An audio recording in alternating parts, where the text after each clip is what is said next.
शेतकरी बांधवांनो नमस्कार. कर्जमाफी योजनेबद्दल सध्या सगळीकडे खूप चर्चा सुरू आहे नाही का? पण या सगळ्या गोंधळात खरी आणि नेमकी माहिती आपल्यापर्यंत पोहोचणं खूप महत्त्वाचं आहे.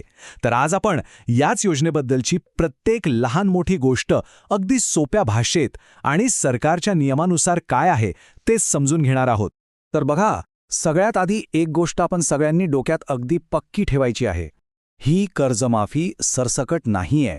सरकारने सरसकट हा शब्द मुद्दाम वापरलेला नाही. ह्याचा सरळ अर्थ असा आहे की जे शेतकरी सरकारने ठरवून दिलेल्या नियमांमध्ये, त्या निकषांमध्ये बसतील, फक्त आणि फक्त त्यांनाच या योजनेचा लाभ मिळणार आहे. आणि म्हणूनच पुढचा हा जो महिनाभराचा काळ आहे ना, तो आपल्यासाठी खूप महत्त्वाचा आहे. कारण तुम्हाला खरं सांगतो, एका छोट्याशा चुकीमुळे सुद्धा आपलं नाव यादीतून बाहेर जाऊ शकतं. त्यामुळे मी आता जे काही सांगणार आहे ते जरा काळजीपूर्वक ऐका. चला तर मग सुरुवात करूया. आता बघा, राज्याचे कृषीमंत्री दत्तात्रय भरणे आणि मुख्यमंत्री देवेंद्र फडणवीस यांनी या कर्जमाफीची जी अधिकृत प्रक्रिया आहे ती जाहीर केलेली आहे. आणि हे सगळं व्यवस्थित पार पडावं यासाठी सरकारने खास समितीसुद्धा नेमली आहे. आता ही समिती काय करणार आहे? तर ही समिती सध्या सगळे नियम बनवण्याचं काम करत आहे. आणि या समितीचा जो शेवटचा निर्णय आहे तो एप्रिल महिन्याच्या पहिल्या आठवड्यात येण्याची शक्यता आहे. तेव्हाच आपल्याला या योजनेचे सगळे नियम अगदी स्पष्टपणे समजतील. आता ह्या तारखा आहेत ना, त्या जरा नीट लक्षात ठेवा. बघा, 25 फेब्रुवारी ते 25 मार्च या एका महिन्याच्या काळात शेतकऱ्यांची पात्रता तपासली जाईल. सोप्या भाषेत सांगायचं तर चौकशी होईल. आणि हो, या काळात सरकारी अधिकारी पडताळणीसाठी आपल्या घरीसुद्धा येऊ शकतात. सगळं काही जर नियमात बसलं तर जून महिन्यापर्यंत तुम्हाला तुमच्या बँकेकडून कर्जमाफी झाल्याचा संदेश मोबाईलवर येईल. ठीक आहे, आता आपण येऊया सगळ्यात महत्त्वाच्या प्रश्नाकडे. तो म्हणजे या योजनेसाठी पात्र कोण असणार आहे आणि त्यासाठी सरकारने नेमके काय नियम, काय निकष ठरवले आहेत. हे बघा, पहिला आणि सगळ्यात महत्त्वाचा नियम तो नीट समजून घ्या. ही कर्जमाफी फक्त 2021 सालापासून ते 31 डिसेंबर 2025 याच काळात घेतलेल्या पीक कर्जासाठी लागू आहे. या तारखांच्या आधीचं किंवा नंतरचं कर्ज यात ग्राह्य धरलं जाणार नाही, हे स्पष्ट आहे. आता दुसरा मुद्दा रकमेचा. तर जास्तीत जास्त 2 लाख रुपयांपर्यंतची कर्जमाफी होणार आहे. म्हणजे 1.5 लाखापासून ते 2 लाखांपर्यंत ज्यांचं कर्ज आहे त्यांना या योजनेचा फायदा मिळू शकतो. 2 लाखाच्या वर कर्ज असेल तर वरची रक्कम भरावी लागेल. आता तिसरी महत्त्वाची अट आहे उत्पन्नाची.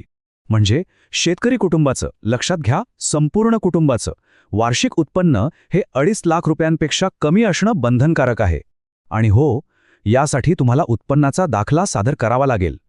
आता यात एक चांगली बातमीसुद्धा आहे, विशेषतः त्या शेतकऱ्यांसाठी ज्यांनी आपलं कर्ज वेळेवर आणि नियमितपणे भरलेलं आहे. अशा प्रामाणिक शेतकऱ्यांसाठी सरकारने 50,000 ते 75,000 रुपयांपर्यंत प्रोत्साहनपर लाभ देण्याचं ठरवलं आहे. म्हणजे सरकार तुमच्या प्रामाणिकपणाची दखल घेत आहे. बरं, आतापर्यंत आपण पाहिलं की पात्र कोण आहे, पण आता हे सुद्धा तितकंच महत्त्वाचं आहे की या योजनेसाठी कोण अपात्र ठरू शकतं. कारण ही माहिती आपल्याला नसेल तर गडबड होऊ शकते. एका सरकारी अंदाजानुसार अर्ज केलेल्या जवळपास 93 लाख शेतकऱ्यांपैकी जवळजवळ 12 लाख शेतकरी या योजनेसाठी अपात्र ठरू शकतात. आता एवढी मोठी संख्या का? तर त्यामागे काही स्पष्ट कारणं आहेत. त्यातलं सगळ्यात मोठं आणि पहिलं कारण आहे पीक कर्जाचा गैरवापर. म्हणजे बघा, कर्ज घेतलं शेतीसाठी, पण त्या पैशातून टीव्ही, फ्रीज किंवा गाडी घेतली तर अशा शेतकऱ्यांना थेट अपात्र ठरवलं जाणार आहे. आणि दुसरं कारण म्हणजे 2015 ते 2020 या काळातलं जर तुमचं एखादं जुनं कर्ज थकलेलं असेल तर ते सुद्धा या नवीन योजनेत ग्राह्य धरलं जाणार नाही. चला आता बोलूया आपल्या तयारीबद्दल. समजा चौकशीसाठी अधिकारी आले तर आपल्याकडे कोणती 5 महत्त्वाची कागदपत्रं तयार असायलाच हवीत ते आता आपण बघूया. ही यादी तुम्ही शांतपणे ऐका आणि हवं तर कुठेतरी लिहून ठेवा. पहिलं, पिवळं किंवा केशरी रेशन कार्ड. दुसरं, तुमचं वार्षिक उत्पन्न 2.5 लाखांच्या आत आहे हे सिद्ध करणारा उत्पन्नाचा दाखला. तिसरं, तुम्ही तिथेच राहता याचा पुरावा म्हणजे रहिवासी दाखला. चौथं, तुमचं शेतकरी ओळखपत्र.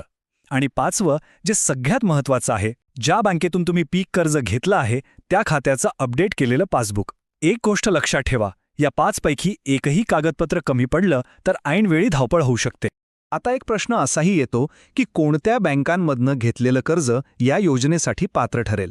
तर यामध्ये जिल्हा मध्यवर्ती बँका, आपल्या सहकारी बँका, भूविकास बँका आणि state bank, bank of India, bank of Maharashtra यांसारख्या ज्या राष्ट्रीयकृत बँका आहेत त्या सगळ्यांचा समावेश आहे.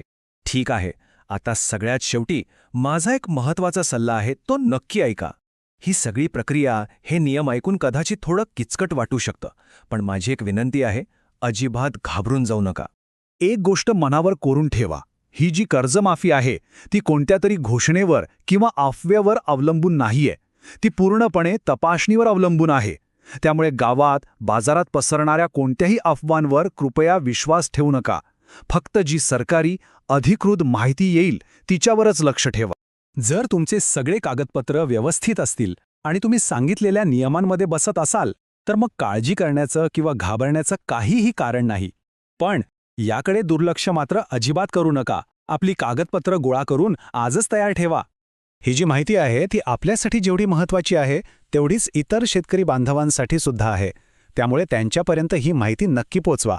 आणि हो, जाता जाता खाली कमेंटमध्ये नक्की सांगा की तुमचं पीक कर्ज कोणत्या वर्षाचं आहे. चला, काळजी घ्या. धन्यवाद.